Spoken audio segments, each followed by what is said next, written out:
Forward to this. Hey, everybody. Uh, Good morning, afternoon, depending on when you're seeing this. This is episode 6 of Derek Talks Real Estate, coming to you live on my end from the worldwide headquarters in Locust, North Carolina. And then we have joining us today Jeff Orel from GoRascal.com, who is one of my, if not my, preferred mortgage lender. More importantly, is one of my good friends. So I know when we were talking Tuesday, I was talking about why it's important to get pre-approved before you start looking at houses. And I mentioned we need to do pre-approval versus pre-qualification. And I started to kind of go into what the difference is, but I stopped and I said, you know what, we're going to visit this at a different time. And then, of course, me being the brilliant person I am, I decided, hey, let's get an actual mortgage lender on here to explain to us the differences between pre-qual and pre-approval, right? So that's kind of what we're going to do today with Jeff. He's going to just spend a little bit of time with us and kind of tell us the main differences between a pre-qual, pre-approval, and then kind of how he goes about the process of the pre-approval. So, first of all, Jeff, thank you very much for joining me today. Thanks for the invite, Derek. My pleasure.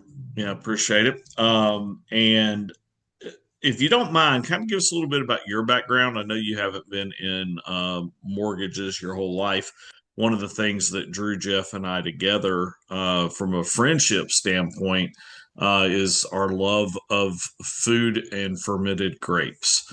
So if you'll kind of share with us your background and how long you've been in mortgages and kind of where you're at there now. Sure. So, again, thanks for having me on your podcast today, Derek. It's truly a pleasure. So, a little bit more about my background. Dig a little bit deeper than mortgage is. I spent 20 years in the luxury hospitality space as an executive in luxury hospitality properties, as well as an executive chef.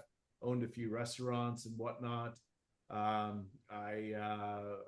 had a passion for all things food service and, like Derek had explained, fermented grapes, what brought us together. And I made the decision about 13 years ago that I needed to transition into something a little bit more forgiving on the body and the lifestyle. So I started studying to take my mortgage exam, passed the mortgage test, and I did so and have not looked back since. Started with Mutual of Omaha Mortgage. They offered me the best platform to, it's kind of a one-stop shop package. They offered the training, they paid for the testing, they offered a little bit of coaching. After I spent about 7 or 8 years with Mutual of Omaha, I decided it was time to spread my wings and move on to from a lender to becoming a mortgage broker, which offers me a little bit more flexibility, or a lot more flexibility rather, access to cheaper rates, and gives my clients a better overall streamlined experience. So I ended up here at Go Rascal, and I just couldn't be happier. Good. And just so everybody knows, one of the things I usually talk about with this Derek Talks Real Estate is, everything is unscripted. There it's come as you go. So I do apologize. I forgot to silence my phone. So we did have that little bit of a call trying to come in there. So like I said,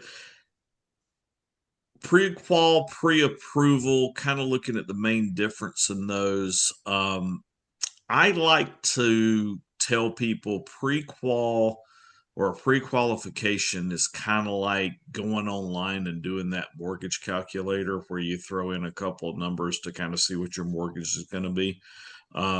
It's got about and keep in mind, 64.3% of all statistics are made up. It's got about a 13% chance of being right. Sure, sure. Absolutely. Would you like me to chime in here? Sure. All So right. I hope I sound better. I have the microphone all hooked up. yeah, And now that that's closer, yeah. so this is a great point, Derek. I'm glad you bring this up, because this is where a lot of first time home buyers go wrong, or the wheels fall off the bus right at, when it's time to get serious. And I like to tell buyers, hey, listen, if you're in the planning stages, let's just do a pre-qualification. Let's figure out where you're at. Let's do a soft pull on your credit. Get that way it doesn't tarnish your credit, and you're not serious about buying right now. So a pre-qualification will just kind of give you a bird's eye view of where you're at, and it's basically whatever you put into the application, that's what we're using. So these aren't actual numbers. And at the end of the day, a seller or a listing agent who you're presenting an offer to is usually not going to accept a pre-qualification. And I always prepare my borrowers by saying, hey, look, let's start with pre-qual. When you get serious, let's do the hard pull. Let's bring everything in. Let's make sure we know what we're working with. Let's start talking strategy to get you ready for your home purchase. Pre-qualification doesn't really give us anything. We don't have all of the necessary documentation, income verifications, and whatnot that we need to tell your sellers that you're serious about buying. So let me break it down into something that can make or break the home buying experience. Is the difference between a pre-qualification and a pre-approval in a nutshell is basically, first, a pre-qualification is just a starting point. It's based on what you tell me, your income, assets, but typically without verifying anything. There's usually no hard credit pull, no documentation review, and it can be done in a matter of a couple of minutes. So what does this really mean? It's essentially just, ballpark estimate of what you might qualify for, but it's not something a seller is going to take seriously. Yeah. Now, And I just want to jump in here too yeah, when we're talking about, especially with buyers talking about pre-approval and a pre-qual. If you're a buyer and you come to me and you hand me a pre-qualification letter, again, it's like he said, even your buyer agent is probably not going to take you seriously, right? right, I literally for yesterday's blog post, the written blog post through Substack, we talked about the emotional traps that you fall into. And that's where, if you're dealing with a pre-qual, you're still going to fall into those emotional traps because you're going to not have a true picture of what you're able to purchase, and you may end up falling in love with the house that you don't qualify for. correct. So before you get to where you're looking and trying to figure out where you're wanting to go, that's why I do make sure that all my buyers have a pre-approval before we start the process. Sure, sure. And just to elaborate on what you said, even if there is a soft credit pull, a soft credit pull is generally only one credit bureau. And when you're online, you're looking at Credit Karma or what have you. They have TransUnion, Equifax, and Experian. There's three different scores. And if you're only pulling in one score and you're only looking at one set of liabilities rather than all three, you could be missing something that the other bureaus are reporting that could essentially not disqualify you from Mm-hmm. mortgage. And when you're presenting an offer, you're usually presenting it with what, due diligence and earnest money, Yeah. and that's something that you certainly don't want to use. So getting prepared prior to beginning your serious home search is just critical. Yeah. And it's something that you need to be prepared so that you're not looking for homes. And the whole point of this discussion today is making sure that we're not going out and falling in love with the house that we can't afford. Right. Right. And that's because if that happens and you have to turn around and start looking at lesser priced homes, you're going to feel like in the long term that you're settling for a house instead of buying the house that you want. And that was one of the things we talked about on Tuesday was, from a psychological standpoint, you don't want to settle on a house. You want to make sure that you're buying the house that you want to live in. Who wants to live in a house that they settled for? Right. Right? You Right. want to live in the house that you're in love with and that you think, hey, this is the house I want. Without a doubt. We celebrated the fourth anniversary of being in our house on the 11th of April, and we still love this house as much today as we did 4 years ago. Right? That That's that's your that's goal. key. Yeah, You, that's you, key. you don't you don't want to sit here and 4 years after you buy a house and go, wish we'd have bought that other house. you know, because then you're miserable. And why Right. go through Right. life being miserable? It's just not fun. No.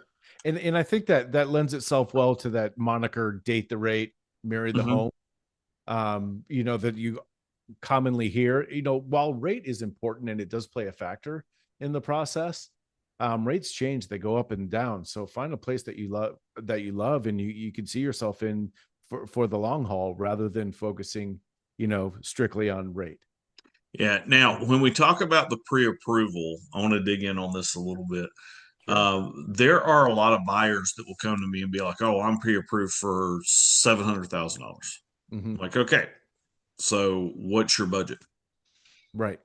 Right? And that What do you want your payment to be? Well, what do right. you mean?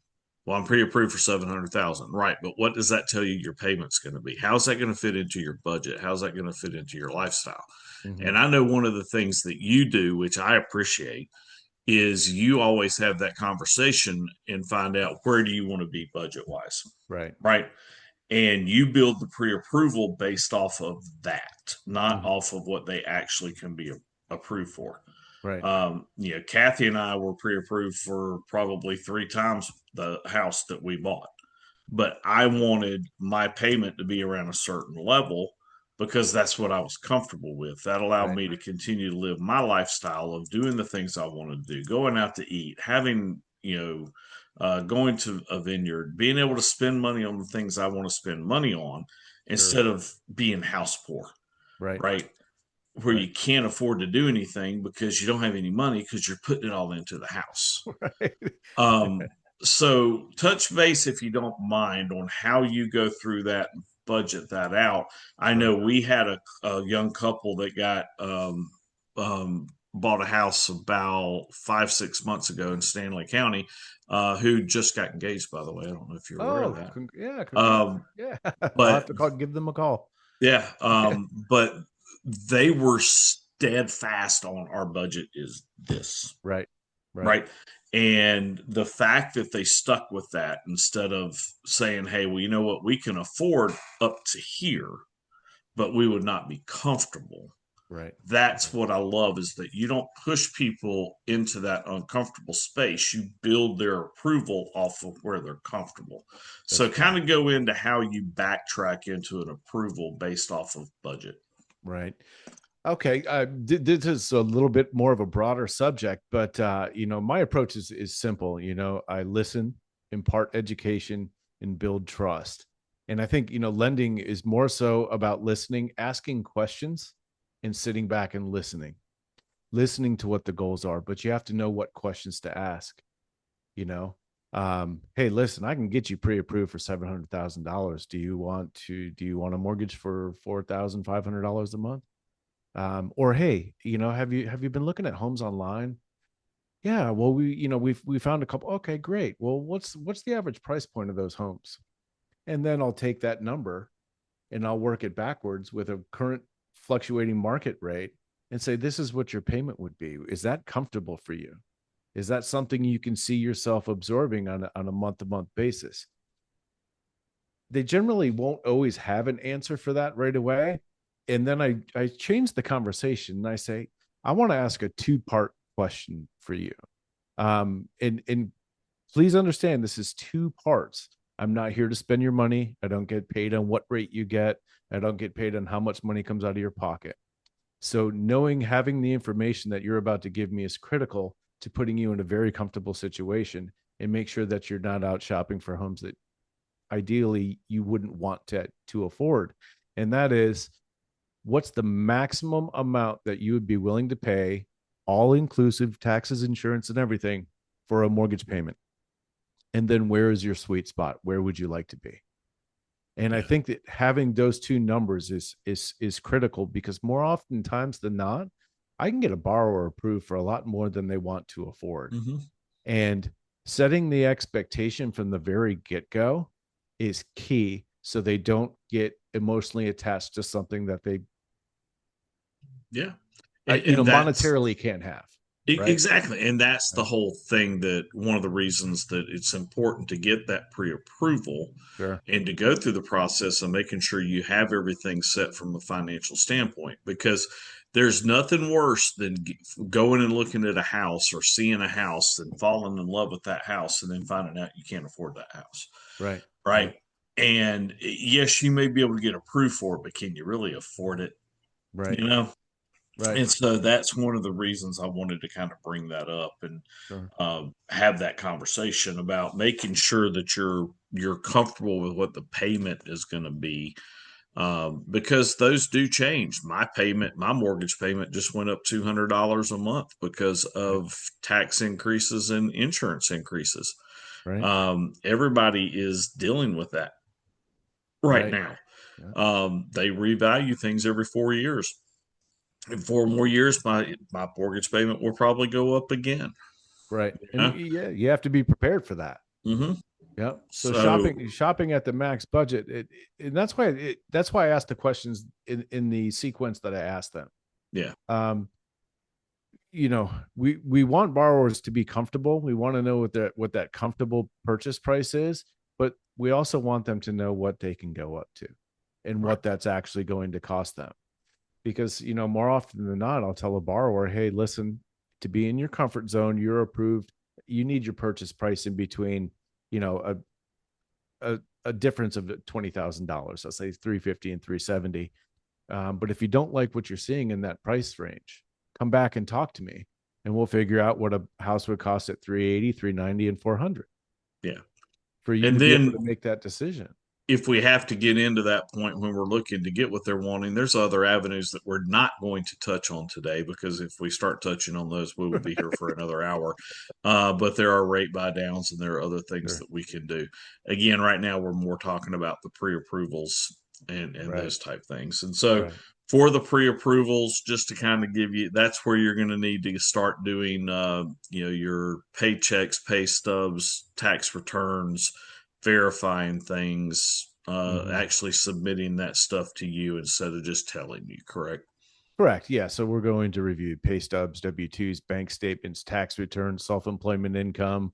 We're actually going to do what's called as an AUS soft pull on your credit. So it doesn't tarnish your credit, but it pulls in all three bureaus so we can get a real good look at your finances to make sure there isn't any snakes in the grass out there that could prevent you from attaining financing after you've already put money down on a house.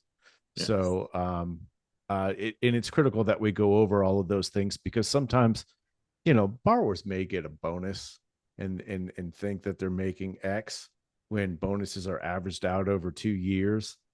Oh, There's I didn't realize. I thought it was 1 year. I didn't realize it was 2 years. well, it, Wow. it depends on there's a lot of factors that play a role into that, but the general rule of thumb is 2 years. But again, it's so imperative that we roll up our sleeves and dive into that before you're making offers on the homes, for Right. sure, and get that pre-approval in your hand. And that tells the sellers, a couple of things. It tells the listing agent that you're serious.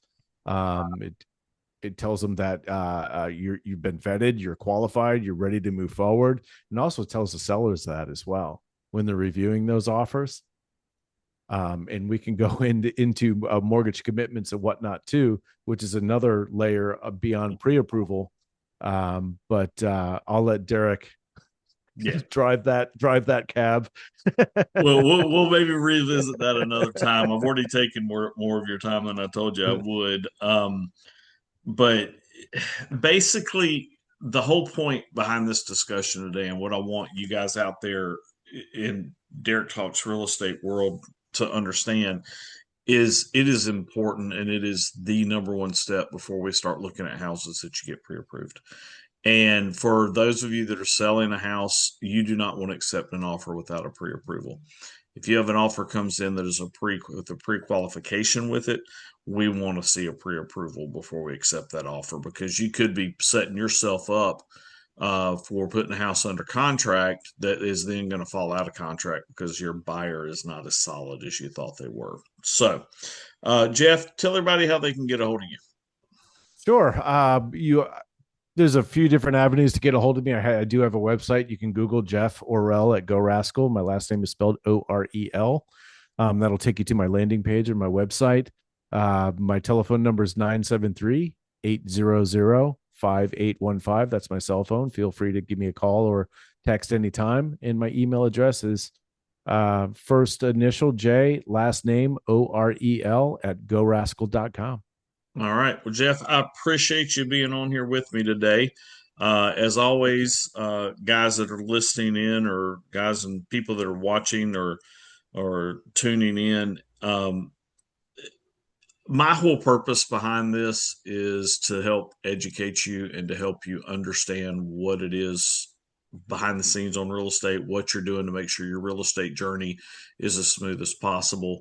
If you have any questions about any of this stuff, want to talk about it further, you can reach out to me at derektalksrealestate@gmail.com. You can text me at 704-610-1154. And again, any conversations we have, it's about clarity, not pressure. It's just trying to help you make sure you understand where things are going and the right way to get it done. So that's it for today on Derek Talks Real Estate. Jeff, thank you very much for hanging out with me for a few minutes, and we'll have to do it again sometime. Thanks for having me, Derek. All right, everybody. We'll see you next time on Derek Talks Real Estate. Bye.